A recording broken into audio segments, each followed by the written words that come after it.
तमाम मुस्लिम तंजीमें और मुस्लिम personal law board मैदान में है कि हम इस कानून को नहीं मानते।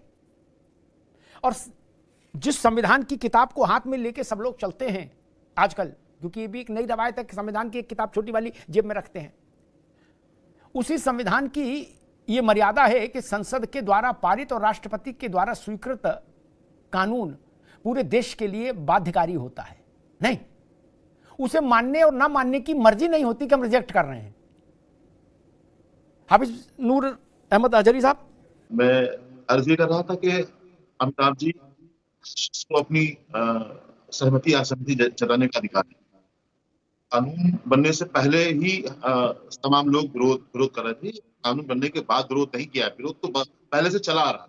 ऐतराज होना कि ये कोई संविधान के खिलाफ नहीं है। अजहरी कानून साहब, जी अजहरी साहब, जी, ऐतराज होना एक चीज है क्या? जी जी, और हम उसको रिजेक्ट करते हैं, हम ठुकराते हैं, हम उखाड़ के फेंकते हैं, ये मंजूर नहीं। ऐतराज ठीक है, और जब कानून नहीं बना था तो आपका धरना प्रदर्शन सिर माथे था, पूरा हक है लोकतंत्र में, धरना करो, प्रदर्शन करो, छत पे करो, जमीन पे करो, सब छूट है। लेकिन जब कानून बन जाए तो कानून की मर्यादा तो रखनी होगी ना। जब तक वो कानून है, ये अधिकार किसने दे दिया कि चांजा ताल ठोकेंगे? सुनिए, किसी के रिजेक्ट करने से, किसी के फेंकने से ना वो रिजेक्ट हो जाएगा, ना ही वो फेंक जाएगा। अगर कोई मानता नहीं तो कोर्ट क्यों जाता? सुप्रीम कोर्ट गई है ना, टीवी कई लोग गए, सुप्रीम कोर्ट गए भाई। हाफिज भाई ठीक है, कल को फिर ये भी हो सकता है कि कोई कह देगा हम दंड विधान जो है भारत का वो नहीं मानते, हम उसको रिजेक्ट करते हैं, जूती की नोक पर रखते हैं। तो क्या अपना दंड विधान लागू करोगे? क्या बात, ये बात है, क्या अपना दंड विधान लागू करोगे? ये तो गलत बात कर रहे हैं यहाँ पे। अरे आप बताइए, कानून बनाया, हम उसका पहले से कर रहे हैं विरोध, हमारी संपत्तियों को छीनने का बना लिया कानून, और साहब अब और हम पे ना करके थोप दिया। जब हम पे थोपा है तो हम उसको मान जाए। वो कल को कहते कि हमने कानून बना लिया, कुरान नहीं पढ़ोगे भारत में, तो क्या हम नहीं पढ़ेंगे क्या? आप बताए ना, वो तो कोई कानून ला सकते हैं। हाफिज भाई, उनके लिए रुकना होगा, मैं नसीम खान साहब के पास चलूंगा। कुरान, शरिया और हदीस का मसला वक्फ से कुछ नहीं है लेना देना, ठीक? ये विशुद्ध जमीन के मैनेजमेंट का खेला है, ठीक? और नहीं तो क्या इस कानून में ये बताया गया कि नमाज 3 ही बार पढ़ोगे कि 6 बार पढ़ोगे? नहीं। नमाज कैसे पढ़ोगे इस कानून में किसी ने हिमाकत की बताने की? नहीं। कौन सा कपड़ा पहन के नमाज पढ़ोगे, कौन सी टोपी लगा के पढ़ोगे, इस पर कोई आजादी पूरी है? मस्जिद में पढ़ोगे, घर में पढ़ोगे, इस पर आजादी है। रोजा रखो नहीं रखो, आजादी है। किसने कानून बनाया उन पर? इसको मजहब को बीच में क्यों लाए भाई हम? ये जमीन का खेल है, इसको बीच में कुरान मत लाइए, और कुरान की आड़ में जमीन के खेल को ढकने की कोशिश भी मत करिए। कुरान तो सबके लिए पवित्र है, और आप कैसे नमाज पढ़ें इस पर कोई सरकार निर्णय नहीं देती, न दे सकती है। लेकिन जमीन का खेल करेंगे तो फिर तो मौलाना साहब, फिर तो टोका टाकी होगी। इतने वर्ष कर लिया, आपका थोड़ा रुक भी जाओ, कहां तक करोगे? अभी नहीं। ये बड़ी अच्छी बात कही आप। नसीम खान साहब, लोकसभा और राज्यसभा में गांधी परिवार नहीं बोला वक्फ पर, और साबरमती में राहुल गांधी ने वक्फ का मसला उठाया और कहा कि वो इस्लाम पर हमला है, धार्मिक विषय पर हमला है। ये बात लोकसभा में भाई बहन और राज्यसभा में श्रीमती गांधी कहते तो ज्यादा वजन नहीं होता? अमिताभ जी, हमारे पास सदन में बोलने के लिए जिनके लिए बिल आ रहा था मुस्लिमों के लिए, वक्फ मुसलमानों का है और मुसलमानों की जमीन है। मुसलमान अल्लाह के नाम पर अपने सोशल को बढ़ाने के लिए, अपने समाज को तरक्की पर ले जाने के लिए अपनी जमीनों को अल्लाह के नाम पर दान देता है अपने लोगों के लिए। तो उस मुद्दे के लिए हमारे पास में लोकसभा में इमरान मसूद जैसे और दिगर, और हमारे पास और भी बहुत है, इमरान प्रतापगढ़ी है, डॉक्टर सैयद नासिर साहब है, बहुत सारे हमारे पास बुद्धिजीवी ऐसे बोलने वाले लोग हैं, उन्होंने खुल के अपनी बात रखी। देखिए, मुसलमान इस बिल के खिलाफ है, मुसलमान इस बिल को नहीं चाहता है, और मोदी जी जबरदस्ती इस बिल को हमारे ऊपर थोप रहे हैं। अमिताभ जी, जो समाज बिल नहीं चाहता, जो समाज जिस बिल को एक्सेप्ट नहीं कर रहा, जिस कानून को एक्सेप्ट नहीं कर रहा, क्यों आप जबरदस्ती उसको उस समाज के ऊपर लाद रहे हो? रुक, तेरे को बताते। जहां तक विरोध की बात है, मुसलमान है तो आप विलन बना के खड़ा कर रहे हैं कि विरोध नहीं होना चाहिए। ठीक है नसीम खान, अभी रुकना होगा। मैं रत्नाकर सिंह के पास चलूं, उससे पहले एक बात कहूं। नसीम भाई ने एक बात कही कि जिस समाज के लिए बिल आया है, कानून आया, वो समाज इसको नहीं मानता, तो क्यों जबरदस्ती थोपा गया? जबरदस्ती थोपा गया। उनके इसी शब्द को मैं उठा के 91-92 में ले जाके रख देता हूं। हिंदू समाज ने नरसिंह राव को चिट्ठी लिखी थी 100 करोड़ लोगों ने कि चाचा मेरे तुम तुरंत प्रभाव से पूजा उपासना स्थल बिल ले आओ। चिट्ठी लिखी थी, आप बोल टेलीफोन किए थे, तार किया था, कांग्रेस को किया था, गांधी परिवार को चिट्ठी लिखी थी, क्या तुम करवा दो? ये नरसिंह राव को की थी। किसने कहा था कि आप हिंदुओं के मंदिर के पूजा स्थलों के अधिकार हमेशा के लिए बंद कर देंगे? आपने कहा अयोध्या छोड़ के बाकी जो जैसा है वैसे ही रहेगा। ऐसा गजब कानून बना दिया था। जो जैसा है वो वैसे क्यों रहेगा? नहीं, अभी नहीं। जो जैसा है वो वैसा क्यों रहेगा? जो न्यायपूर्ण होगा वो रहेगा। मेरे मकान पर ये किसी ने कब्जा कर लिया, फिर कोई पंच आ जाए जो कहने अब जैसा है वैसे ही रहेगा, तो मैं कैसे मान लूंगा? जो न्याय होगा वैसा रहना चाहिए। मेरा मकान मेरे पास आना चाहिए, मेरा मंदिर मेरे पास आना चाहिए, मेरी मस्जिद मेरे पास आनी चाहिए। किसने कहा था? आज कांग्रेस कह रही है कि क्या मुसलमानों ने इनसे कहा था बिल लाओ? तो मैं पूछ रहा हूं, यही बात मैंने नीति से पूछी थी शुरुआत में, क्या हिंदुओं ने कहा था आपसे कि बिल लाओ मेरे भाई? कहा था? दिखा दो चिट्ठी पत्री। 100 करोड़ की आबादी में 10 करोड़ की भी चिट्ठी दिखा दो, हम मान लेंगे, चलो। नहीं ना, आपके मन में फितूर आया और आपके पास बहुमत था, आपने ठोक दिया। 80 करोड़ लोगों, 100 करोड़ लोगों के गले में वो कानून आप डाल के गए थे ना, तब याद नहीं आई जमहूरियत। दुनिया में कहीं कोई ऐसा कानून बन सकता है कि जो जैसा वैसे रहेगा? ऐसे कैसे हो सकता है? फिर न्याय क्या है अगर जो जैसा वैसे रहेगा? जो न्यायपूर्ण हो, जिसका हक हो, उसका ही कब्जा हो। जैसा वैसे क्यों रहेगा? लेकिन कानून बना दिया। देश ने माना कि 15 अगस्त 1947 कट ऑफ डेट, बोलो कुछ नहीं, केवल अयोध्या उससे बाहर है, बाकी सब उसके अंदर है। काशी भी, मथुरा भी, सब अंदर हैं। तब हिंदू के पास ये अधिकार नहीं था जो आज मुस्लिम तंजीमें जो कहनी कि हमारे पास अधिकार है, क्या हिंदू के पास नहीं था? और आज भी है अधिकार।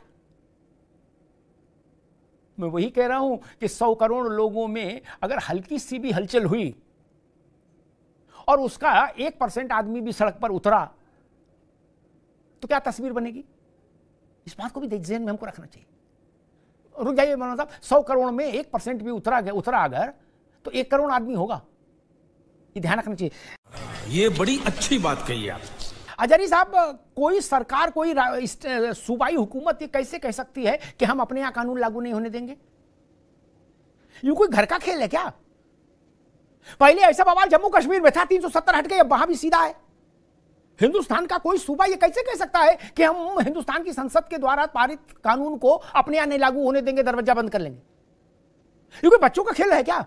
मेरे बात भी आपने तकरीर की, नसीम भाई के बात भी आपने तकरीर की, लेकिन आपने जो भाजपा के जो प्रवक्ता बोले इन्हें आपने कोई नसीहत नहीं की अपनी तकरीर में। उन्हें भी दे देंगे नसीहत। पहले आपसे प्रश्न पूछ लें। जी जी, ये अभी नसीहत दे देंगे, आपके बाद उनको दे देंगे नसीहत, है ना? आपके बाद उनको नसीहत दे देंगे। हाँ, भाजपा के प्रवक्ता महोदय जो हैं, इनसे मैंने पूछा आपसे, कोई राज्य सरकार, एक मिनट अजहरी साहब, कोई राज्य सरकार देश के कानून को अपने यहां लागू होने से रोक सकती है क्या? मैंने सिर्फ ये पूछा।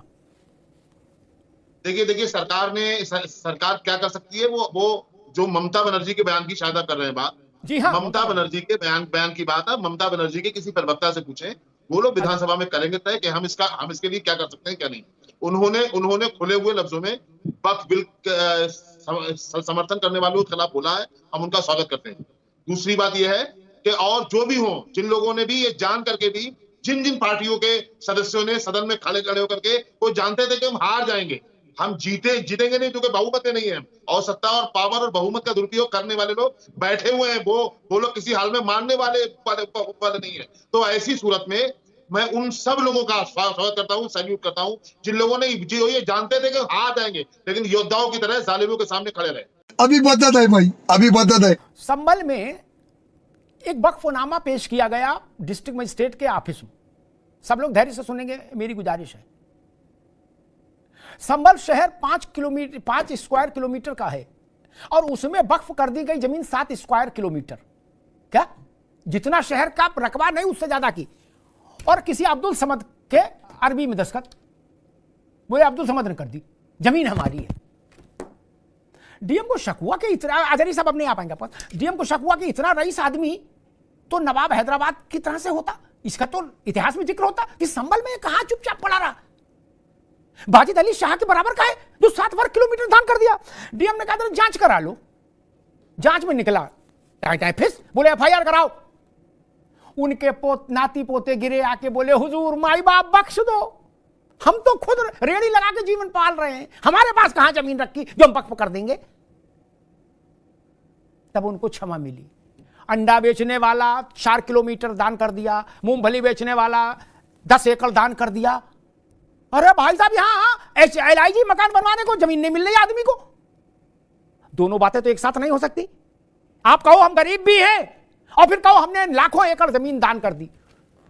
रुपया पैसा दान करो तो मान भी सकते हैं गरीब हो सकते हो, फिर भी रुपया दान कर दिया। जमीन तो अच्छे अच्छे नहीं दान कर पा रहे बड़े बड़े। और अगर आप अपने को मुगले आजम समझ रहे हो तो फिर गलतफहमी है।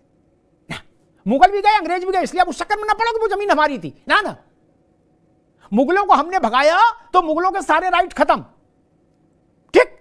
अंग्रेजों को भगाया, अंग्रेजों के सारे हक खत्म। अब ये जमीन भारत की है, ना मुगल की, ना अंग्रेज की, ना औरंगजेब की, ना गाजी सालार की, ये जान लो। क्या बात है सर, क्या बात, ये बात है। नसीम भाई 30 सेकंड। देखिए, आपने जो एक दबी जुबान में धमकी दी है कि 100 करोड़ लोग सड़क पर आ जाएगा तो क्या होगा, तो ये मुगालदा ना पाले अमिताभ जी। 100 करोड़ लोग भाजपा के साथ है। शिवसेना ने इस बिल के खिलाफ विरोध में वोट दिया। नसीम खान अब आगे बढ़ा, हमने 30 सेकंड दिए थे, अब रुक जाओ, अब रुक जाइए, अब रुक जाइए नसीम खान, अब रुक जाइए, धैर्य धारण करिए। इतनी सी बात कही जा रही है। मान लो अजहरी साहब ने कहा कि मेरे अब्बा ने ये 1000 एकड़ जमीन दान की थी मुरादाबाद में, मान लो ऐसा बोले, तो इतना ही तो कहा जा रहा है कि अब्बा हुजूर के पास 1000 एकड़ जमीन कहां से आई थी ये पता लगा जाएगा, अब्बा हुजूर की माली हालत क्या थी। इतनी तो कोई बात कही जा रही है, इसमें क्या सब लोग बिल ला रहे हो, हाय तो वो मची हुई है। अरे भाई कल को कोई खड़ा होकर कह देगा कि हमने कनाडा अमेरिका को वक्फ लिख दिया, वो तमाशा है क्या। इस कानून में यही तो स्थापित किया गया है कि दान वही दे सकता है जिसका मालिकाना हक हो संपत्ति पर, और मालिकाना हक की जांच हो जाएगी, इसमें क्या समस्या है। ग्राम पंचायत की जमीन, नगर पालिका की जमीन, इसकी जांच तो कलेक्टर करेगा, इसी को तो आदेशित किया गया है कि कलेक्टर जांच करेंगे। रत्नाकर सिंह अभी कह रहे थे कि 14 साल में दूनी हो गई जमीन।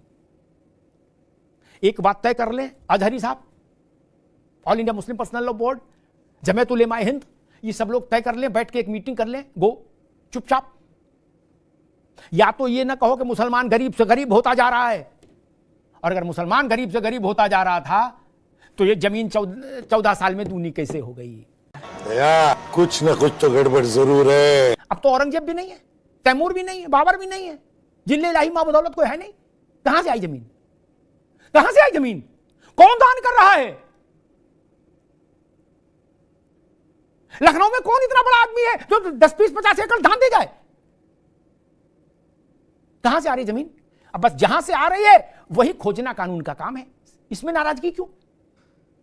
अगर आप मालिक हैं जमीन के ईमानदारी से और आपने वक्फ की है तो मूंछों पे ताव देके ठाट से रहिए, जमीन कहीं नहीं जाती।